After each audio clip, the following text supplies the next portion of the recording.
Anxiety. Does it get any better than that? I'm Barry Kibrick, and on some level or another, I've been dealing with it for as long as I can remember. And if you are like everyone else on this planet, you have been too. Sometimes outside intervention is required and should always be a tool in our kit that we can use whenever we need to. Sometimes it reaches clinical levels and even more intervention is required. And there is no shame in that whatsoever if you need to seek it out. In fact, the only shame is if you don't.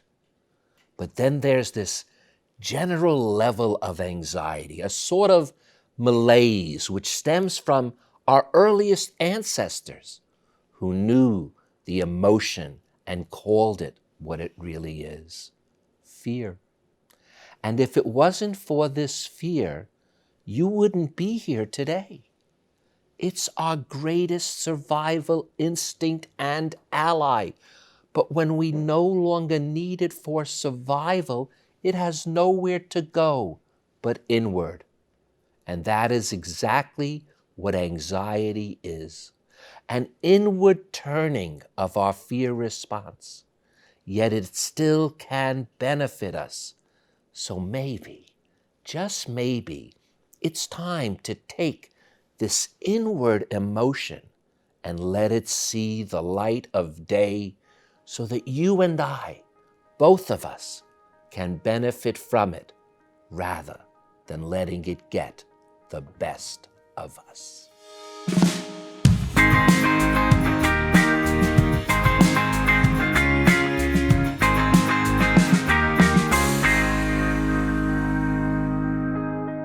So the first way to bring anxiety to light is to do the opposite of what you and I usually do.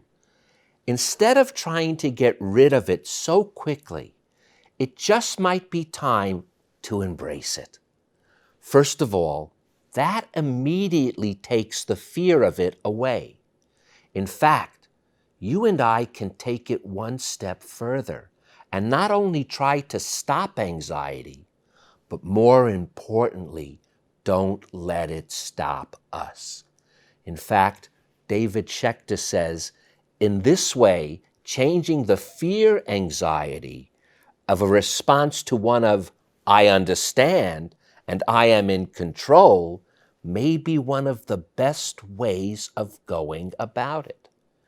According to recent psychological research, one of the main causes of many psychological problems is the habit of emotional avoidance. This may seem surprising because, especially for me, the attempt to avoid negative emotions appears to be a reasonable thing to do. After all, they don't feel good, and they often link in our minds to negative events that we want to avoid and even forget. And in the very short term, avoiding our anxiety can be effective, but avoidance in the long term actually becomes a bigger problem than whatever was being avoided in the first place. And if we are not willing to pay the price, it could actually affect us from any form of real achievement. Because if it paralyzes us, and we will be more skittish then to seek out the situations, the people, and anything that might really help us get to our goal. Even worse, it becomes accumulative. The more we avoid, the weaker you and I will feel. And the more our coping skills actually diminish. What's in a way actually funny about this is that on one level of reality, we really can't avoid it even if we tried. The reason is that you end up trapping yourself by becoming so fearful that anxiety is dangerous. The fear itself becomes a negative experience. And even worse, avoidance only increases the period of anticipation, causing the original anxiety to be much more negative than the initial anxiety. Oh, how lucky can we be? And the bottom line is that it often involves denying the truth. Now, I must admit, I am an expert at denying the truth. In fact, truth is often a secondary notion for me. After coming up with something that sounds better than the truth, I sort of like to gild the lily a little. But just for you, I promise to temper that as often as I can. But for me, the biggest issue is this. When I keep this anxiety in my head, and I have a strong feeling this might happen to you too, my imagination is unbounded and can go places far worse than the original anxiety I was experiencing. Let's face it, you and I can go anywhere in our head that hasn't happened.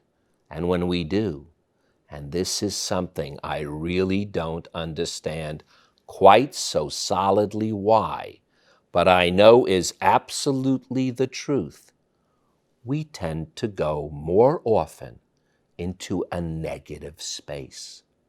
And by the way, if I'm lucky and don't go in that direction, believe it or not, the anxiety seems to lift because I brought it to a more positive zone. It's just that it's not something I feel I have total control over. I'm lucky when it happens, but I'm not really a good gambler and don't like to leave it up to chance. But I'm confident about one thing. Regardless of your emotional state, you always have a choice of action. The emotion doesn't have an effect when it comes to deciding a plan or an action to follow, but it's not the only thing in your quiver. You have many arrows that you can choose from. Some of it will come from your nature, the DNA and genes you were born with. Some of it will come from our early nurturing, and much of it will come along with time. Time living life, reading, watching, observing, practicing, all the things that really make up a full life. Our emotions, as strong as they are just one aspect of being human. In fact, by accepting them and not fighting against them so much, it provides you with the ability to acknowledge it, absorb it, and finding the truth within it.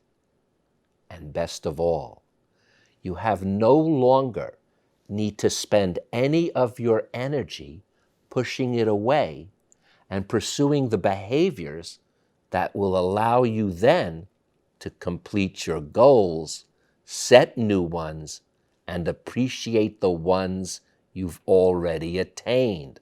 That's the beauty of it.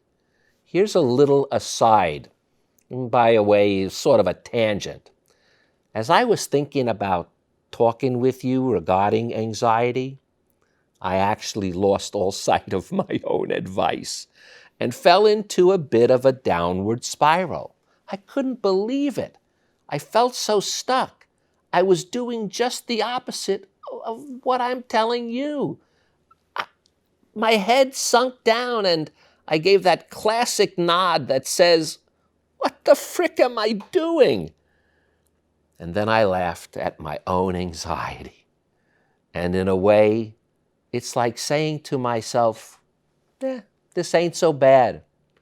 And that is the one saving grace you and I have, that ace in the hole known as humor. Sometimes you just can't take yourself so seriously. After all, it's only an emotion. It may not be fun, but it ain't gonna kill you. I'm Barry Kibrick. We all have to deal with our demons, and the best way to beat them back is with a dose of humor, a dash of acceptance, and a ray of light that brings them out of the darkness. Till next time, be that light. Thank you for watching. It's a joy and a privilege to bring this show to you. Hit the subscribe button and the bell icon so you don't miss an episode. And please visit our Patreon page by clicking the link below. We so appreciate your support, and thank you so very much.